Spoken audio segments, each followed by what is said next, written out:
You know that feeling when you get in the car and you don't actually know where you're going? Not lost, not confused, just out, moving. And somewhere in the first 5 minutes, before you've even left your street, something shifts. The weight that was sitting on your chest starts to lift. The noise in your head gets quieter. And for the first time since you woke up, you feel like yourself again. If you know exactly what that feels like, here's what nobody has ever told you about it. This was never about driving. What's actually happening inside you when you get behind that wheel is one of the most psychologically specific things a human being can experience. And almost nobody names it correctly. They call it stress relief. They call it alone time. They call it running away. Psychology calls it something completely different. And once you understand what's really going on, you won't be able to think about those drives the same way again.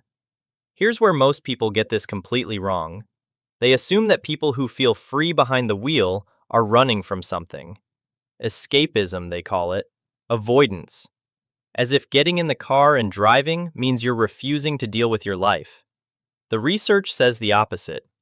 People who use driving to reset aren't avoiding their lives. They're returning to themselves. And there is a profound difference between those two things. One is retreat. The other is restoration. The people who feel most free behind the wheel aren't the most broken people in the room. They're the ones who figured out, maybe without words for it, that they need something specific to function. Something the rest of their day simply cannot give them. The question is what? Here's what's actually happening in your brain the moment you pull out of the driveway. Psychologists who study attention describe something called directed attention fatigue. Your brain runs on two modes. The first is involuntary attention, the kind triggered automatically by things that genuinely interest you. The second is directed attention, the kind you force, meetings, difficult conversations, tasks you don't want to do but have to. Any situation where you have to focus on something that doesn't naturally hold you. Modern life runs almost entirely on directed attention, and directed attention is exhausting in a way that sleep doesn't always fix. Here's what makes driving different. When you're behind the wheel on an open road, the brain shifts into what researchers call soft fascination. The road ahead, the rhythm of movement, the constant subtle feedback of the wheel in your hands, it holds your attention involuntarily. You don't have to force it. The environment does the work. And while that's happening, your directed attention gets to rest. Not sleep, rest. Active, moving, fully conscious rest. For people whose lives demand constant cognitive performance, this isn't a luxury, it's maintenance. The car isn't where they escape, it's where they recover. Think about your last Monday morning. Really think about it. How many decisions in that entire day were actually yours? Not your company's, not your family's, not your inbox's. Yours. For most people, the answer is somewhere between very few and none at all. And the brain keeps score.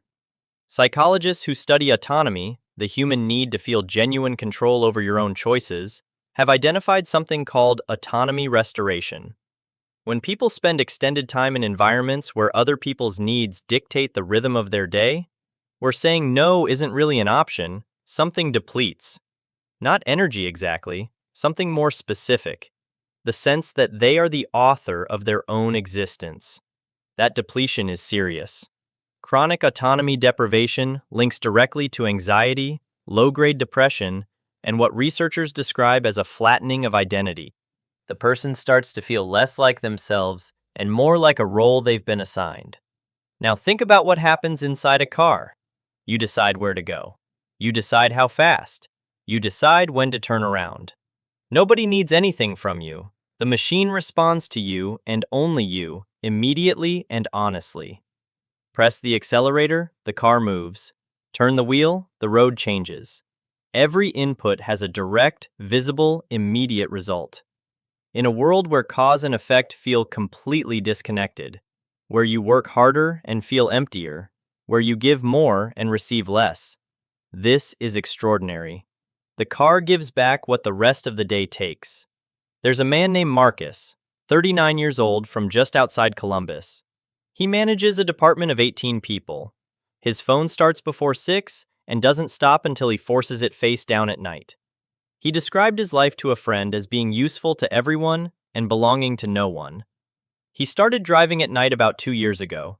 No destination, just out. An hour, sometimes more. He said the first time he did it, he felt almost embarrassed. A grown man driving in circles because he couldn't figure out how to be a person anymore. But then something happened on those drives that didn't happen anywhere else. Around mile 12 on the highway, heading nowhere specific, he pulled into the right lane and just held the wheel. And the thoughts slowed. Not stopped, slowed. Like someone had turned down a dial that had been stuck at maximum for years.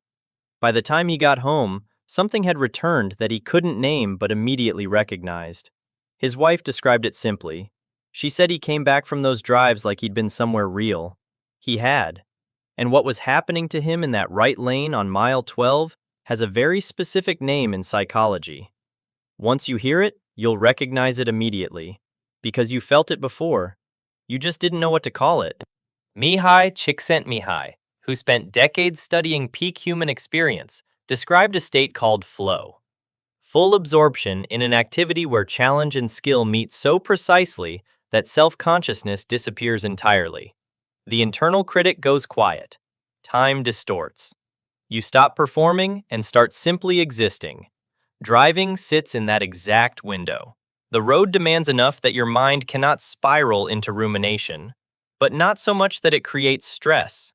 For people whose inner world is loud and relentless and difficult to quiet, this window isn't just pleasant. It's one of the only places they can breathe. And here's what matters about that. This isn't weakness. This isn't an inability to cope. Research on high-functioning people, surgeons, executives, athletes, consistently shows that the ones who perform best under sustained pressure are the ones who found reliable ways to restore themselves. The car, for millions of people, is that mechanism. It just looks like driving. Quick question. When was the last time you drove somewhere with no destination? Not errands, not a commute, just drove. And felt, somewhere around mile 10 or 15, that something in you had finally exhaled. Most people can answer that immediately, and most people haven't done it in far too long. Okay, here's something most people won't say out loud. Sometimes it's not rest you're looking for when you get in that car. Sometimes the drive is the only place where you can feel something without having to manage how it looks. Where you can be angry without explaining it. Sad without performing okayness for someone else's comfort. Confused without someone immediately trying to fix you. The car is one of the last genuinely private spaces most people have left. Psychologists who study emotional processing have found something important here. Emotions don't resolve through suppression. They resolve through experience. You have to actually feel them for them to move through you. But in a life where you're constantly observed, constantly performing some version of yourself for other people's needs, genuine emotional experience becomes rare. The car allows it. Not because driving fixes anything, but because the privacy of that space, the movement, the slight physical engagement of the wheel and the road, creates the exact conditions where something real can finally happen. This is why people cry in their cars. Not because they're falling apart, because it's the only place safe enough to let themselves. There's a woman named Claire, 34, from just outside Denver. 2 years ago, her father died, her lease ended, and a relationship she had built 5 years around quietly collapsed, all within 4 months. She told her sister she didn't know how to be sad correctly, that the grief kept sliding off her, like she couldn't get traction on any of it. What she didn't tell anyone was that she drove every night that winter, sometimes 20 minutes, sometimes 2 hours, no music, no podcasts, just the road and whatever was actually happening inside her.